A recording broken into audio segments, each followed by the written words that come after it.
हरिः ओम् श्रीगुरुभ्यो नमः.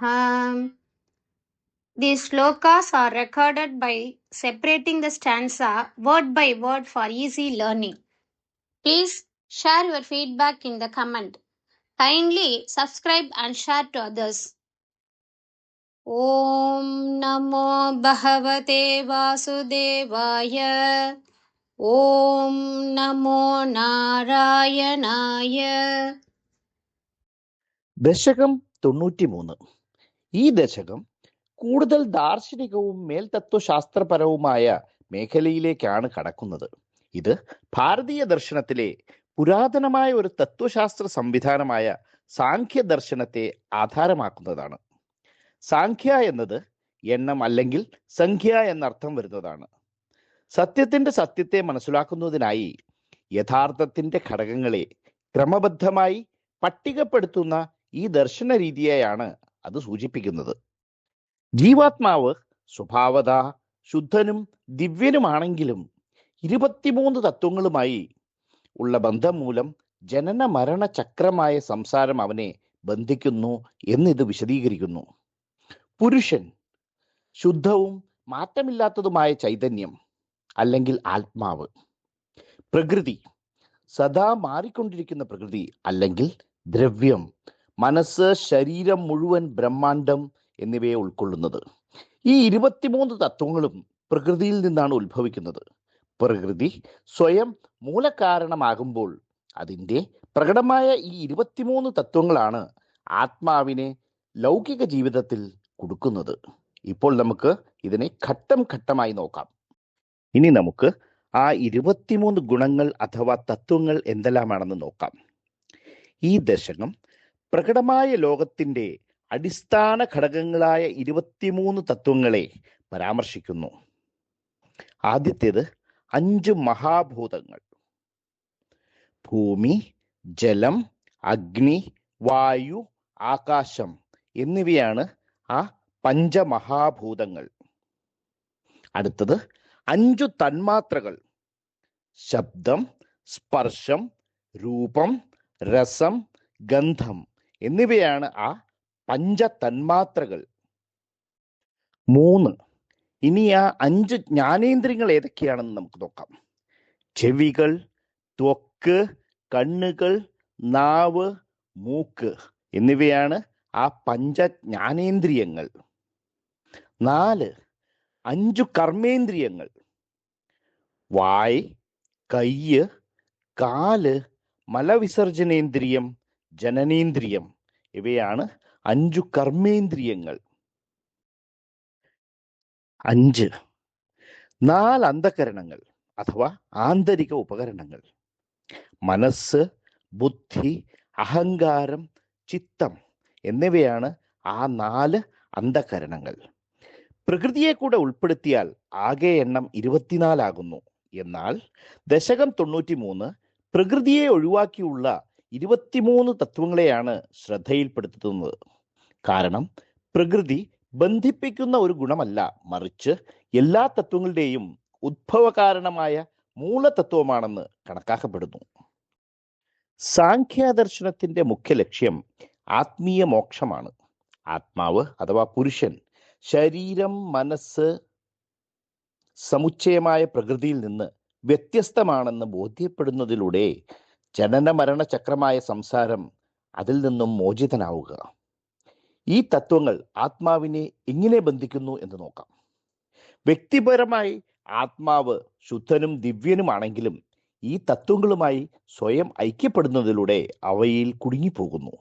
നിറമുള്ള ഒരു വസ്തുവിനടുത്ത് വെച്ചാൽ സ്ഫടികം നിറമുള്ളതുപോലെ തോന്നുന്നത് പോലെ പ്രകൃതിയുടെ ഗുണങ്ങളോട് അടുത്തുള്ളതിനാൽ ആത്മാവ് ബന്ധിതനായി തോന്നുന്നു. ഇതിന്റെ ഫലമായി ആത്മാവ് സുഖം, ദുഃഖം, ആസക്തി, മോഹം എന്നിവ അനുഭവിക്കുകയും സമ്പൂർണമായ സംസാര ചക്രത്തിലൂടെ സഞ്ചരിക്കുകയും ചെയ്യുന്നു. ആത്മീയ പ്രാധാന്യം. 23 തത്വങ്ങളിലെ ജ്ഞാനം മോക്ഷത്തിന് ആവശ്യമാണ്. അവയുടെ സ്വഭാവം ശരിയായി മനസ്സിലാക്കുന്നതിലൂടെ ഒരു സാധകൻ അവയിൽ നിന്ന് ആത്മീയമായി വേർപിരിഞ്ഞ് യഥാർത്ഥ സ്വരൂപമായ ആത്മാവിനെ അനുഭവിക്കാനാകും. ദശകം 93 നാരായണീയത്തിലെ പിന്നീട് വരുന്ന ഉപദേശങ്ങൾക്ക് അടിസ്ഥാനമൊരുക്കുന്നു. അവിടെ ഭക്തിയും ജ്ഞാനവും സമന്വയിപ്പിക്കപ്പെടുന്നു. ഈ തത്വങ്ങൾ പ്രകൃതിയിൽ നിന്നാണ് ഉത്ഭവിക്കുന്നതെങ്കിലും അവ യഥാർത്ഥമെന്ന് തോന്നുന്നുവെങ്കിലും സ്വപ്നം പോലെ ക്ഷണികവും മായികവുമാണെന്ന് ഇത് സൂചിപ്പിക്കുന്നു. ഭഗവാനോട് പൂർണ്ണ സമർപ്പണം ഈ ഗുണങ്ങൾ ഏർപ്പെടുത്തുന്ന എല്ലാ പരിമിതികളെയും അതിജീവിക്കുവാനുള്ള പരമമായ മാർഗമാണെന്ന് ദശകം വ്യക്തമാക്കുന്നു.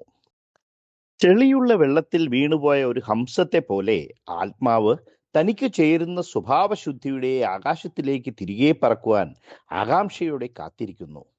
പരമപുരുഷനായ കൃഷ്ണൻ ഈ ഗുണങ്ങളെയും തത്വങ്ങളെയും അതീതനായി സദാ അവയ്ക്കപ്പുറത്ത് നിലകൊള്ളുന്നു. ഭക്തിയും ജ്ഞാനവും കൊണ്ട് അവന്റെ സ്വഭാവത്തെ ധ്യാനിക്കുകയും പൂർണ്ണമായി അവനിൽ ശരണം പ്രാപിക്കുകയും ചെയ്യുന്ന ഭക്തൻ ഈ പരിമിതികളെയെല്ലാം അതിജീവിച്ച് യഥാർത്ഥ സ്വാതന്ത്ര്യമായ മോക്ഷത്തെ പ്രാപിക്കുന്നു. ആത്മീയ പ്രാധാന്യം അന്വേഷകനെ എങ്ങനെ സഹായിക്കുന്നു? നാരായണീയത്തിലെ ദശകം 93 മുഖേന ശ്രീ ഭട്ടതിരി സത്യാന്വേഷകനായ ഒരു സാധകന് അത്യന്തം ഗഹനമായ ആത്മീയവും ദാർശനികവുമായ പ്രയോജനങ്ങളെയാണ് നൽകുന്നത്. ഈ ദശകം എത്രത്തോളം മൂല്യമുള്ളതാണ്, അതൊരു ഭക്തനെ എങ്ങനെ സഹായിക്കുന്നു എന്നത് ചുവടെ വിശദീകരിക്കുന്നു. 1. ഞാൻ ആരാണ് എന്ന ആശയക്കുഴപ്പം നീക്കുന്നു. നമ്മിൽ ഭൂരിഭാഗവും നമ്മെ ശരീരത്തോടും മനസ്സോടും വികാരങ്ങളോടും ജീവിതത്തിലെ സ്ഥാനങ്ങളോടും ഐക്യപ്പെടുത്തുന്നു. ഞാനൊരു വിദ്യാർത്ഥിയാണ്, അല്ലെങ്കിൽ ഞാൻ സന്തോഷത്തിലാണ്, അതുമല്ലെങ്കിൽ ഞാൻ ദുഃഖിക്കുന്നു എന്നിങ്ങനെ. ദശകം 93 പഠിപ്പിക്കുന്നത് ഇവയൊന്നും യഥാർത്ഥ ആത്മാവല്ല എന്നതാണ്. ഇവയെല്ലാം പ്രകൃതിയിൽ നിന്നും ഉത്ഭവിക്കുന്ന 23 തത്വങ്ങളുടെ ഫലങ്ങളാണ്.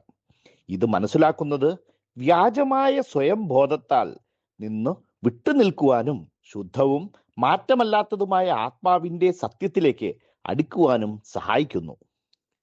2. വൈരാഗ്യം വളർത്തുന്നു.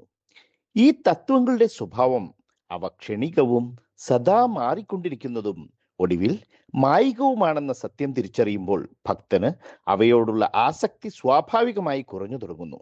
ഇത് ആന്തരിക ശാന്തതയിലേക്കും മാനസിക വ്യക്തതയിലേക്കും ലൗകിക ആസക്തികളിൽ നിന്നുള്ള സ്വാതന്ത്ര്യത്തിലേക്കും നയിക്കുന്നു. 3. ഭക്തിക്കും മോക്ഷത്തിനും മനസ്സിനെ തയ്യാറാക്കുന്നു. ഈ തത്വങ്ങൾ ആത്മാവിനെ ബന്ധിപ്പിക്കുന്ന ഘടകങ്ങളാണെന്ന് തിരിച്ചറിയുമ്പോൾ ഭക്തൻ ഉള്ളിൽ ജാഗ്രതയോടെ അവയ്ക്കപ്പുറമുള്ള ഭഗവാനായ ശ്രീകൃഷ്ണനിൽ ശരണം പ്രാപിക്കുന്നു. ഇത് ഭക്തി സമർപ്പണവും ജ്ഞാനവും ഒരുപോലെ ശക്തിപ്പെടുത്തുന്നു. ഈ പക്വതയോടെ ഒരാൾ മോക്ഷത്തിന് യോഗ്യനാകുന്നു. 4. ശക്തമായ ദാർശനിക അടിത്തറ ഒരുക്കുന്നു. ആത്മീയ പാതയിൽ നടക്കുന്ന ഏവർക്കും ഈ ദശകം സൃഷ്ടിയുടെ ഘടനയും ബന്ധനം എങ്ങനെ ഉണ്ടാകുന്നു എന്നതും വ്യക്തമായി വിശദീകരിക്കുന്നു.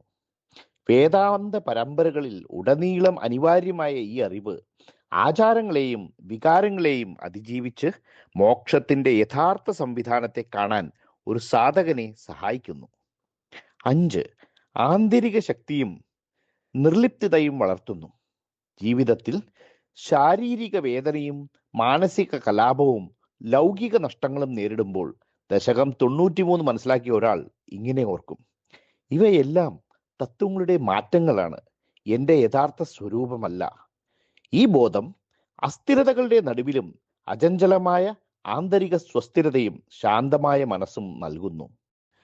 ചുരുക്കി പറഞ്ഞാൽ ദശകം 93 പഠിക്കുന്നത് നമ്മെ ബാഹ്യമായ തിരിച്ചറിയലുകളിൽ നിന്ന് ആന്തരിക യാഥാർത്ഥ്യത്തിലേക്ക്, ലൗകിക ബന്ധനങ്ങളിൽ നിന്ന് ആത്മീയ സ്വാതന്ത്ര്യത്തിലേക്ക്, ആശയക്കുഴപ്പത്തിൽ നിന്ന് വ്യക്തതയിലേക്ക് നയിക്കുവാൻ വേണ്ടിയാണ്. ഇത് ബന്ധനത്തിൽ നിന്നും പുറത്തേക്കുള്ള ഒരു മാർഗനിർദ്ദേശമാണ്. വരണ്ട ദാർശനികതയിലൂടെ അല്ല, മറിച്ച് ജ്ഞാനത്തിൽ ആധാരമിട്ട ഭക്തിയിലൂടെ.